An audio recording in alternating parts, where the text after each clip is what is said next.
Tonight, several developing stories as we come on the air. A setback in the search for two men still missing deep within a cave. Criminal charges are filed in a deadly highway crash. And is a U.S.-Iran deal close? What the Iranians are saying tonight.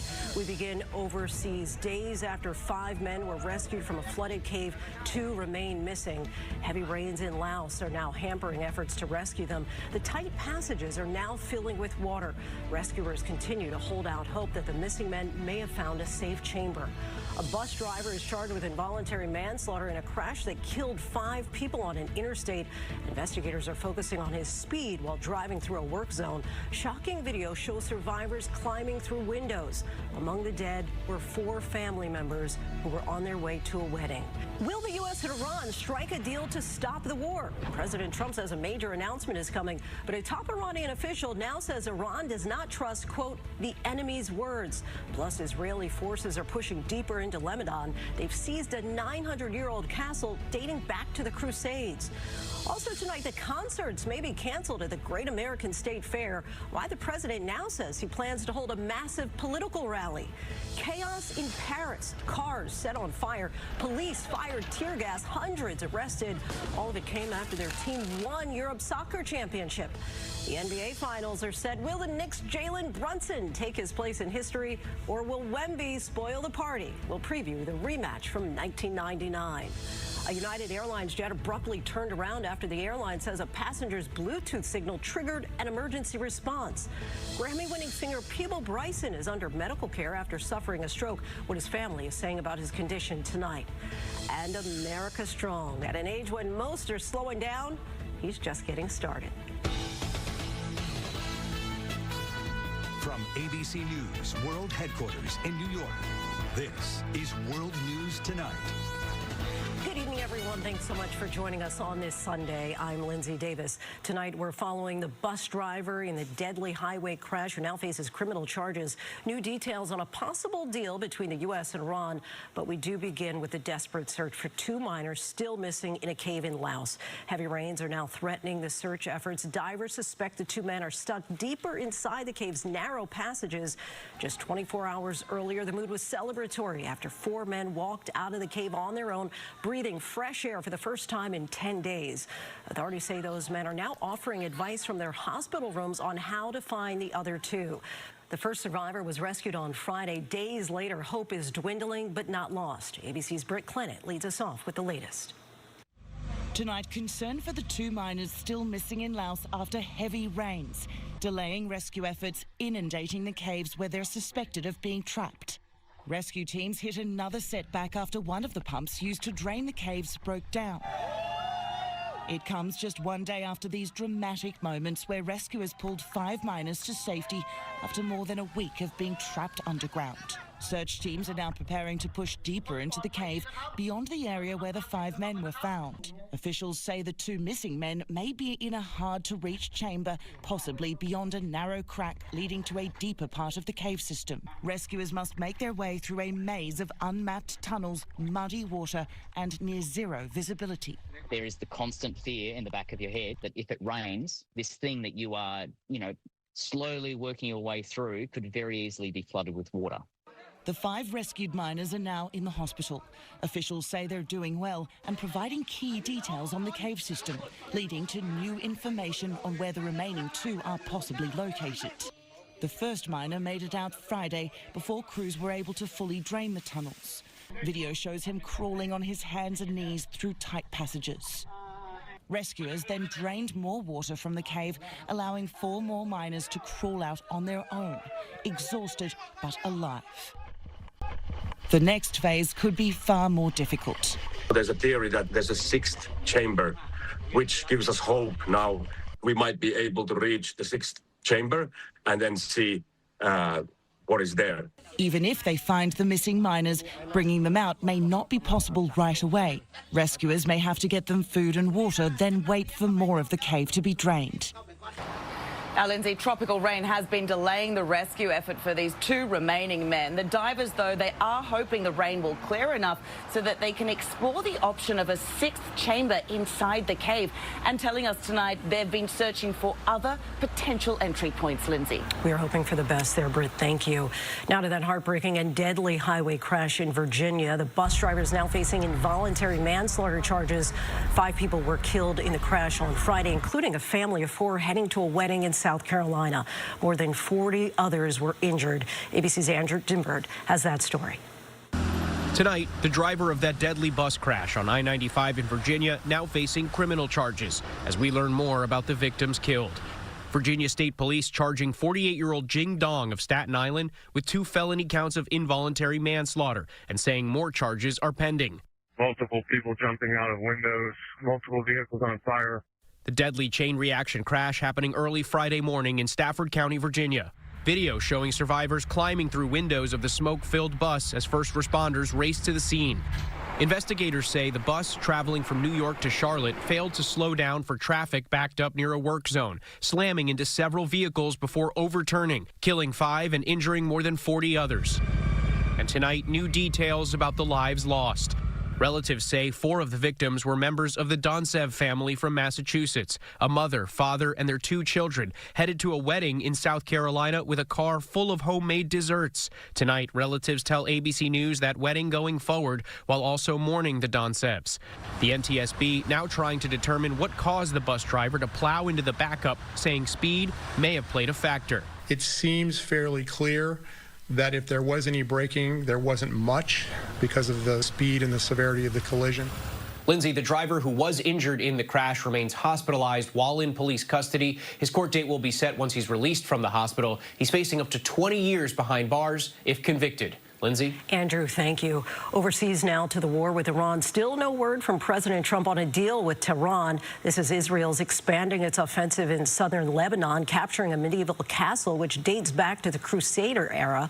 It's the deepest incursion into that country in more than 25 years. But could it threaten the peace talks between the U.S. and Iran? ABC's chief foreign correspondent Ian Pannell reports from the region tonight. Tonight, while the world awaits news of a deal between the U.S. and Iran, there are reports that President Trump has changed the terms of the agreement negotiated by his team and the Iranians. The president repeatedly signaling a major announcement is imminent, but Iran again signaling no such announcement is coming. The Speaker of the Iranian parliament saying today Iranian leaders do not trust the enemy's words and promises, and they will not approve any agreement until we're sure that we have secured the rights of the Iranian people. Complicating a breakthrough is Israel's expanding invasion of Lebanon. The IDF taking control of a 12th century Crusader castle in southern Lebanon. The Israeli flag raised atop Beaufort Castle. This is the deepest Israeli forces have been inside Lebanon in 26 years. The IDF saying it's rooting out Iranian-backed militia Hezbollah inside Lebanon. This weekend, Israel's Iron Dome intercepting rockets. Hezbollah says it fired into Upper Galilee. Large swaths of southern Lebanon now in ruins. Residents digging through the rubble. The country's health ministry says more than 3,400 people have been killed by Israeli forces since March. More than 10,000 wounded. Lindsay, despite repeatedly optimistic statements from the Trump administration about the prospects of a deal, it remains to be seen what, if anything, Iran has agreed to and whether any of the pre-war goals have been achieved.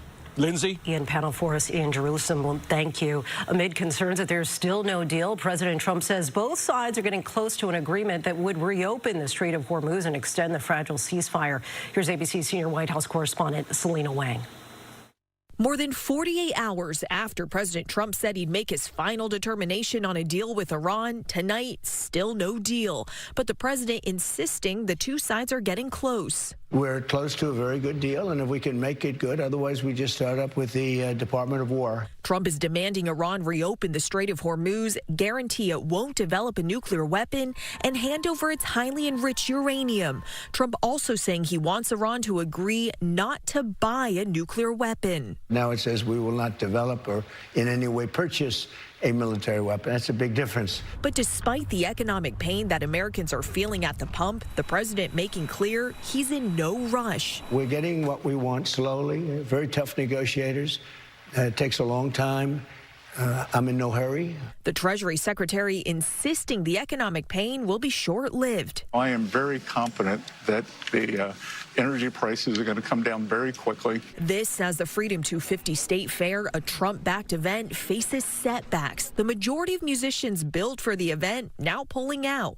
Trump saying he'll step in, announcing a rally on the National Mall on June 24th, and floating the idea of scrapping the entire 16-day event for a Make America Great Again rally, rather than, in his words, having overpriced singers who nobody wants to hear, whose music is boring, and yet who do nothing but complain.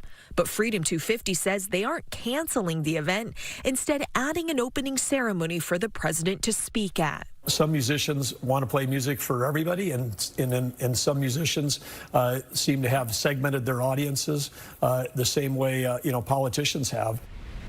And tonight, Lindsay, the Iranian state media reports that the two sides are still exchanging draft agreements. The president says he's in no rush. And tonight, White House officials tell me that the president will only make a deal that satisfies his red lines, stressing that Iran can never have a nuclear weapon.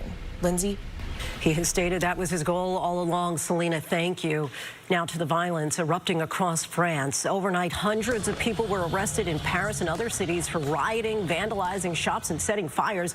Dozens of police officers were injured. Let's bring in ABC's Marcus Moore. And Marcus, this all started with a championship victory. Yeah, that's right, Lindsay. Fans of Paris Saint-Germain celebrated a remarkable victory overnight. The team's second load turned into chaos on the streets of France overnight. Dramatic scenes as fires burned and people clashed with police in parts of the capital in Paris. Cars were in flames and people lit flares in the streets.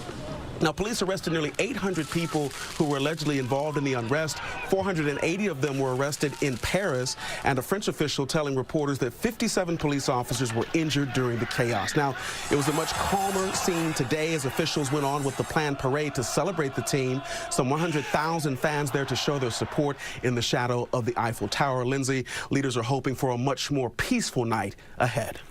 Hopefully that's the case, Marcus. Thank you. Next tonight, Brazil is monitoring 2 patients for Ebola, so authorities await those test results anxiously. There are more than 1,000 suspected cases of Ebola in the Congo. More than 240 people have died. Now to the chaos at Newark, New Jersey immigration facility. Delaney Hall has been at the center of protests for days now. Protesters have clashed with police along with skirmishes between pro-ICE and anti-ICE demonstrators. The city's mayor has ordered a mandatory overnight curfew. Detainees launched a hunger strike over the poor conditions at the facility. Family visitation is now set to resume after being suspended due to the protests.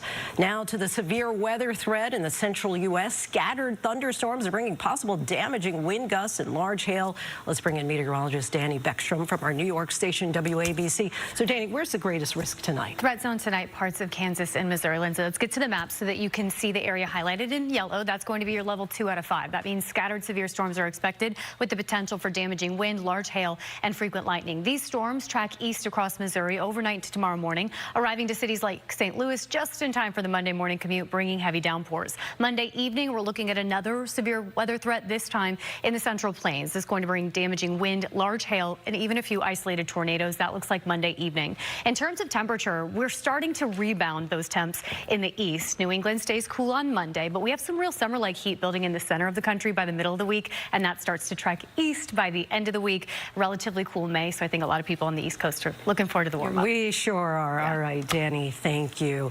Now to the exciting matchup for the NBA Finals. The New York Knicks will face off against the San Antonio Spurs, 2 storied franchises looking to hoist the championship trophy after long droughts.